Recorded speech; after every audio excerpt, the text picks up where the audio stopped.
Dengan didampingi suami serta saudara mereka, puluhan ibu-ibu rumah ini mendatangi sebuah rumah di Jalan Nusantara, Desa Manggul, Kota Lahat. Mereka bukan hanya warga Kabupaten Lahat, melainkan juga berasal dari Kota Palembang, Martapura, Oku Timur, dan Provinsi Lampung.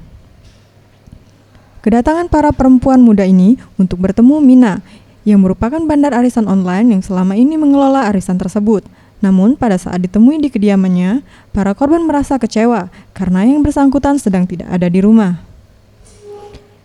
Salah seorang korban, Olive, menuturkan dari total yang sudah dihitung, jumlah uang yang telah disetorkan kepada bandar tersebut mencapai 700 juta rupiah. Uang tersebut berasal dari 70 member atau anggota arisan. Kita di sini cuma untuk hak kita. Kita di sini sebagai member arisan. Di sini kita ini sebagai sudah tertipu jadi dari member-member bandar arisan ini. Kita cuma minta kejelasan. Duit kita tuh berlari kemana sih? Kan ada yang not kemarin ya sudah dirinciin hampir 700 jutaan. Tapi belum tahu itu pasti apa 700 juta itu belum tahu. Mbak Olive sendiri gimana, Mbak? Udah berapa Sudah lama? lama, sudah dari dia buka arisan. Dari pertama lah. Tahun berapa itu? Tahun lebih 2016 kemarin.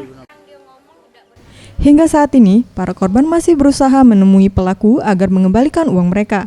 Jika dalam waktu dekat uang para korban masih belum juga dikembalikan, kasus ini rencananya akan dilaporkan kepada pihak kepolisian.